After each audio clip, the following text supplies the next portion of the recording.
48% लोगों का अभय ये कहना कि हम 5वीं सबसे बड़ी अर्थव्यवस्था बन गए हैं, इसे बड़ी उपलब्धि मानते हैं।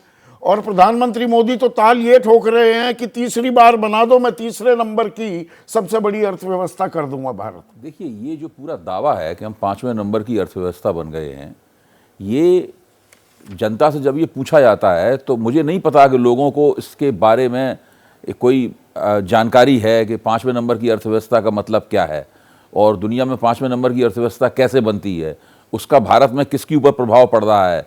ये एक, मैं कहूँगा, ये एक सपाट किस्म का सवाल है जो कि सरकार जो प्रचार कर रही है, एक तरह से इस सवाल के जरिए हम ये पता जरूर लगा लेंगे कि सरकार के प्रचार का असर जनता के ऊपर कितना है। फील गुड फैक्टर आता है, लोगों को लगता है अरे अरे सरकार बता रही है हम 5वें सबसे ताकतवर मुल्क। हर सरकार जो है वो एक हैप्पी नैरेटिव चलाना चाहती है। सरकार लगातार जनता को एक खुशनुमा कहानी सुनाना चाहती है। पर इसमें हकीकत ये भी है, 10वें नंबर पर थे हम 2014 में, अब 5वें पर आए तो कुछ तो ठीक हो रहा होगा अर्थव्यवस्था के फ्रंट पर। मोदी ये दावा करते हैं कि अगले 5 साल में हम तीसरे नंबर पे आ जाएंगे, हो सकता है वो आ जाए 5 साल में।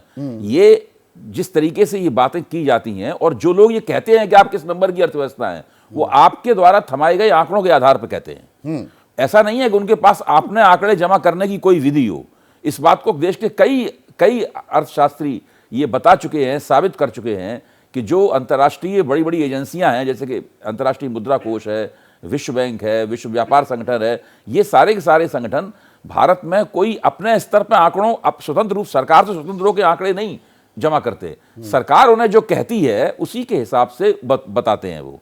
तो इसके ऊपर एक अर्थशास्त्रियों, विशेषज्ञों की दुनिया में एक सवाल है कि ये अर्थव्यवस्था जो 5वें नंबर की है वो किस तरह से 5वें नंबर की है। सरकार का प्रचार है, मोदी जी का दावा है, वो ठोक के लगातार इस बात का दावा कर रहे हैं और जनता के एक हिस्से के ऊपर उसका असर भी है, ये मैं मानने के लिए तैयार हूं।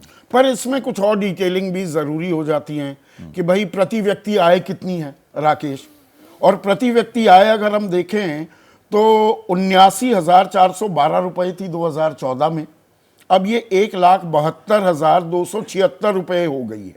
लेकिन इसमें एक और पुट भी है, वो ये कि जो एक आम आदमी पर कर्ज था वो 47,000 से बढ़कर वो 74,000 हो गया है। पर उससे भी बड़ा एक आंकड़ा जिसे हम क्या नजरअंदाज कर सकते हैं कि दुनिया में प्रति व्यक्ति आय के मामले में हमारी रैंकिंग कौन सी है, वो 141वीं है। तो जो अभय कह रहे हैं कि सवाल सपाट है, सरकार फील गुड फैक्टर, एक अच्छा नैरेटिव वो क्रिएट करना चाहती है, या आधी हकीकत आधा फसाना वाला खेल। देखिए संदीप भाई, अर्थशास्त्र में नहीं जानता, लेकिन जैसा आपने कहा कि पर व्यक्ति आमदनी, ये सच्चाई है कि इस देश में पर व्यक्ति कैपिटल बढ़ा है। यदि नहीं बढ़ता तो देश की खरीदारी की जो पद्धति है वो आगे नहीं बढ़ती।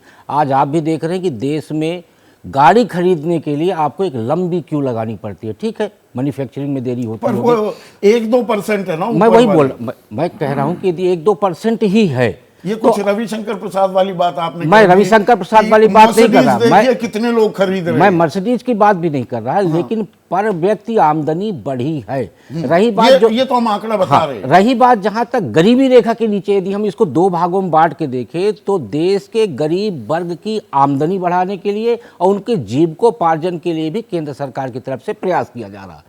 अर्थशास्त्र में जितनी परिभाषा है, जैसा अभय जी ने भी कहा, आप भी कह रहे हैं, ये सही है कि देश की मैक्सिमम आबादी अर्थशास्त्र की परिभाषा नहीं जानती। जीडीपी क्या है, जीडीपी की परिभाषा उसी तरह से जिस तरीके से इस देश में धर्मनिरपेक्षता की परिभाषा है। न्यूज़ रूम में भी आधे से ज्यादा लोग नहीं जानते। मैं बोल रहा हूँ जीडीपी की परिभाषा संदीप भाई उसी तरह से जैसे धर्मनिरपेक्षता की परिभाषा है कि जब आपकी तरफ रहेंगे तो धर्मनिरपेक्षता की परिभाषा आपकी तरह, मेरी तरफ रहेंगे तो मेरी तरह।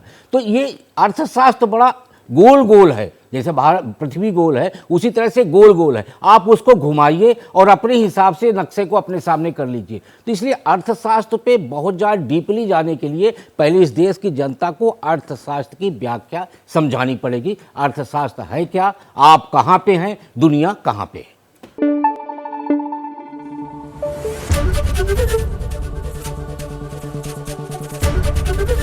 एबीपी न्यूज आपको रखे आगे।